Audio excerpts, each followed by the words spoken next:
Falcon and the Winter Soldier episode 2. Yo, to me, it was epic. Got a lot of great action and some really great plot points to make things stick in here. We're going to go all the way in. So, spoiler warning because things are getting real. What's up, y'all? It's your Normie Sensei Master Kunch here at Normies to Nerds. Welcome to the dojo where we train normies to be nerds, and nerds can come in here and brush up on some of their content and share some of their knowledge with the normies here. Look, I need you guys to drop a like and subscribe to the video, and let's go right into this talk here with Falcon and the Winter Soldier episode 2. This episode, I'm not really going to go looking for Easter eggs. I want to break down 5 major points here before I give you my overall thoughts on the episode. So let's go ahead and get started. First up is Captain America John Walker. Now, they start off the show focusing on John Walker, giving us a little bit of his backstory. And I really think they're trying to make us feel for him. In the first episode, when he popped up in that suit, they did a great job of invoking hate, invoking people to not really like him and to see him and to immediately start to kind of hate this guy. But they are starting to wear some of that away when they're showing the human elements of John Walker. You can see that he's kind of struggling with the weight of being Captain America. He knows that it means something more than just having the shield and to being able to punch his way out of problems. And yeah, I think that's just a great way of them showing that this dude is human, but at the same time, you just can't shake that Homelander vibe from him. You feel like, yo, I really just can't 100% trust this dude. So we do see in the Good Morning America segment his history, how he came up. This dude is battle tested, and on paper, he may be worth having the shield.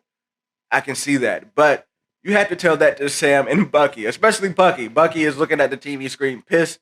He hates this dude. And I'm really still trying to figure out, aside from him having the shield, if there's something else that he sees. Is he judging his character? Is he seeing right through a persona or something that really makes him hate John Walker? So we see John Walker with the shield. He's pretty good with it, pretty skilled and creative with it. And later in the episode, we see dialogue between John Walker, Battlestar Lamar Hoskins, and Sam and Bucky, and they're talking. And I think he's being really sincere in trying to recruit Sam and Bucky to his side and really trying to get them to work together. I honestly think that's a big deal, that he may look up to Sam and Bucky as well. Maybe not in the same regard that he looks up to Captain America, but I think he wants at least Sam to be on his side to help him move his agenda, move his persona forward. But I honestly think it's somewhat being sincere and trying to get them to work together. Now, with Sam and Bucky turning him down in the way that they did, they could have created a monster. And oftentimes in the MCU, that's how it goes, that the villain is obviously created, but it's a lot of times either created by that actual character or by someone who is related to that character. We saw that in Iron Man 1, 2, and 3. So I think that is something that we are definitely going to see here, that John Walker is going to be pissed and is going to have no remorse for fighting Sam and Bucky after they shoved him to the side. So it's also important to note, too, that John Walker, Captain America, does not have the super soldier serum, but I think he's going to get it. So after getting his ass beat by the Flag Smashers, I think him and Lamar Haskins, that name to me is just so funny. I think that both of them are going to get the super soldier serum. Like John Walker said, he's going to do whatever it takes to keep America safe. And I think that's an indicator that he is going to go get that serum. But I think that serum is going to make him a bit more aggressive. It's going to be the thing that really turns him into a sort of villain here in this series. So one, I don't think that his intentions are going to change. I think his intentions are going to be good. But the way that he is going to go about it with that super strength, I think it's going to be more brutal, more violent, not really holding up the moral end of being the Captain America. So next thing here is the Flag Smashers. And I'm going to talk about Power Broker a little bit as well. But the Flag Smashers, one world, one people, is their motto. We see that their main beef is with the GRC, the organization that is responsible for helping people who came back from the blip. They say that they are the ones who are trying to put the people who came back from the blip into power, and they don't want that. It seems as if the world during those 5-year periods was together, was united of some sort, and just really trying to make things work. And that makes sense. But now, since we're months removed from the blip and people are kind of getting back into somewhat normal, they aren't liking what they're seeing. They're seeing that the improvements that were made, the unity that was made maybe during the blip, is starting to go away, and people are starting to retreat to the lines. And they feel like that may not be good for the world moving forward. And that's something that, again, people can sympathize with That's something that Marvel really does good with villains, is make you sympathize with them. And I think that's something that we are starting to sympathize with here. But we see them stealing vaccine. That's what Sam and Bucky call it. They're saying there's vaccine in those vials. During that fight scene, we see their brute strength. They're super soldiers. There's no doubt about it. But to me, that might not be vaccine. We later find out they're stealing something from the power broker. What if that is a vaccine? To me, it's possible that that could be super soldier serum, and they're planning to give it to more people to create more super soldiers for their cause and to really push their agenda forward. So yeah, with that said, Power Broker being in the series, spoiler warning, because it's starting to look kind of like it's actually going to follow the comics a little bit here. In the comics, Power Broker gave John Walker and Battlestar super soldier serum to give them strength, super strength. And I think that is a thread that we're definitely going to pull on here, because the Flag Smashers, like I said, they stole from Power Broker. So Power Broker wants whatever he got back, and he knows that they have super strength. So is it possible that Power Broker is going to try to work with the government and go to Battlestar and Captain America to give them super strength so they can take on the Flag Smashers and bring them back in? So at the same time, the government, they're going to want to go against the Flag Smashers to stop that revolution there before it gets too big to where they can't control it.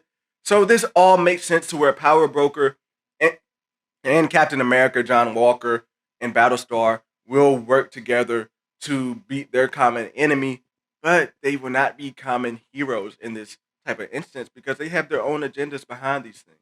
And yet later in the episode, they do say that they were taking those vaccines to refugee camps where people were being displaced. To me, that doesn't necessarily add up because the Flag Smashers really don't like the way things are when people came back. So why would they go help those communities instead of helping the people that they feel like are being left behind by the GRC? So I think it could be super soldier serum in there, but it could very well also be something poisonous or something virus-like in those vials that they're trying to go out and to give to all those communities where people are that are refugees now since they had come back from the blip. So next I want to get into Isaiah Bradley.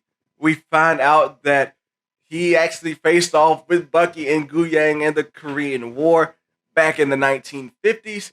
And I would love to see that epic fight because Bucky described him as someone who was feared by Hydra. Someone who was feared by Hydra like Steve was. And that's epic because he and Bucky fought. And apparently he dismantled Bucky, and that is something that I would love to see. If he handled Bucky like that, then he had to be a bad dude. And also, this is the first time we really get to get a look at someone who has the serum that has aged without being put on ice. So let's do a little bit of math here. The Korean War ended in 1953. Let's say he was at least 18 when that ended. All right, if you flash forward to 2024, where we are in the timeline now, he would be at least 89 years old. And that dude does not look like an 89-year-old man to me. He definitely looks a few years younger, and he still has that super strength. So one that kind of just reveals just how people with super soldier serum age. And it's just epic to see the weight of that scene. You feel it as soon as you walk in. The weight of what we're about to find out here is that he was a black Captain America that had been hidden from history. So another cool note is the person who opens the door is Eli Bradley, possibly Eli Bradley. They don't really name him there, but I think they could be setting the seed. Maybe it's something they're trying to work out with the actor to see if he's going to really pick up steam here. But yeah, I think they're putting the scene for Eli Bradley, who becomes a Captain America-like character when he takes the mantle as Patriot in the Young Avengers. And yeah, I would definitely look forward to seeing him in the series there. He's obviously spending a lot of time with his grandpa, so hopefully he's learning some things from his grandpa that he'll use in Young Avengers. But all in all, we found out that Isaiah Bradley, after his time in the war, he was not treated like a war hero. He says he was put in jail for 30 years. They were running tests on him, taking his blood, all that stuff. And to me, that's reminiscent of the Tuskegee experiment that went on when the United States tested things on black men back in the day, back in history. And yeah, that really just touches on real issues here. And that's something that the show is going to do, and I'm going to get into in a bit, that they're touching on real issues. But it's possible, one, that Isaiah Bradley's blood, that the things they took from him, could have been used, maybe by the power broker, to create more super soldier serum. That data could have been used to create these villains that we have now in this show. So I think that's a thread that they're definitely going to pull on here. Yeah, I think we have not seen the last of Isaiah Bradley. I think Sam is going to circle back around to him, and they're going to have more of a meaningful dialogue, more dialogue. We're going to learn more about the history there. And maybe he's the person that is going to push Sam to feel like he's worthy to have that shield, and that is something that he needs to do.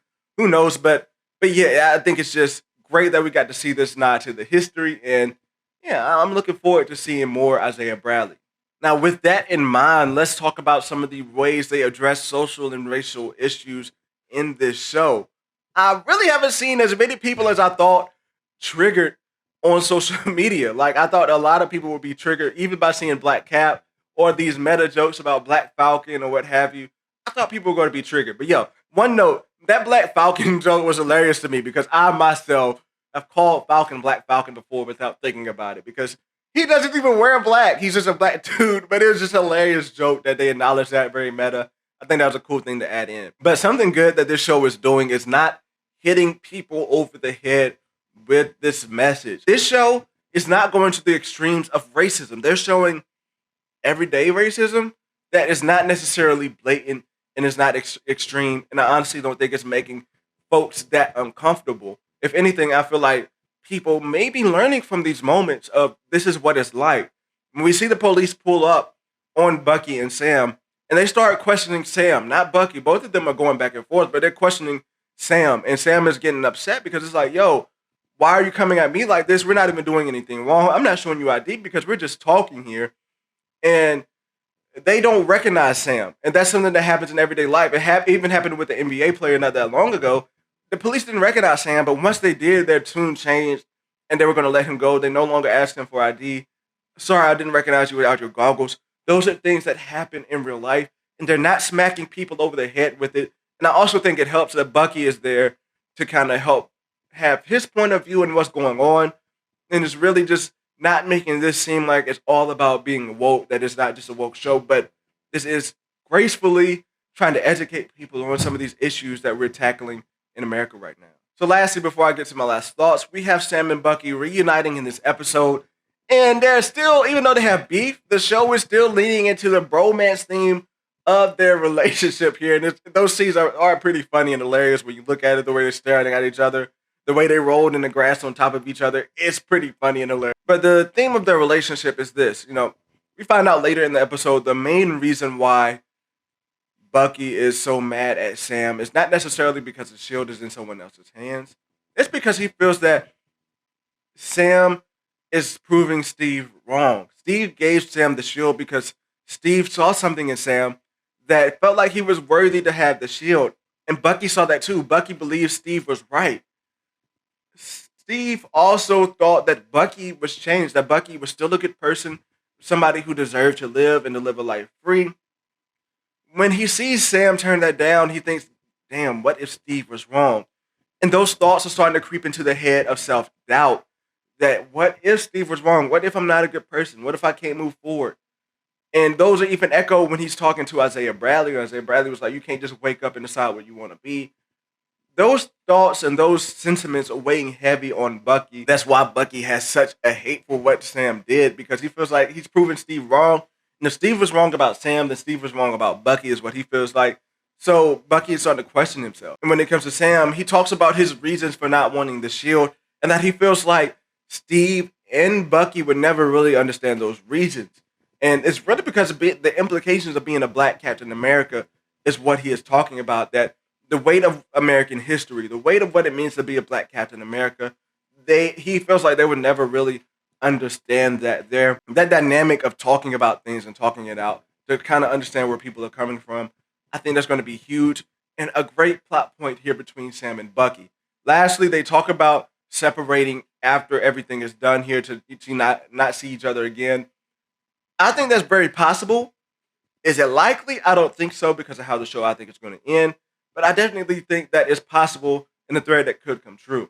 So overall, this episode gets a 9 from me. Episode 2 of 6 episodes, we get that fight scene. And I know it's really the only action scene that we get in this episode, but it was so epic. And the fact that it happened somewhat in the middle, like in the back half of the first half of the episode, it was enough to carry the entire episode. From epic scene that we got to see. And also, like I said, we got a lot of good plot points, and race is going to play a huge thing in here. And like I mentioned, they're not hitting folks over the head. I think it's being done very tastefully, kind of spoon feeding folks into what they're saying here. And I think that's a great element. And honestly, if this show builds on what they did in this episode, if they don't drop the ball, these next 4 episodes could be something that America really needs right now, and is touching on things that we really need help with addressing here. And I love the way that they're doing. And then lastly, I saved it for the last part of this breakdown,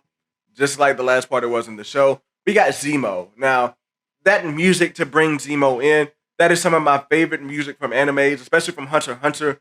Is one of the hugest scenes in that anime series, and it's done over top of that music.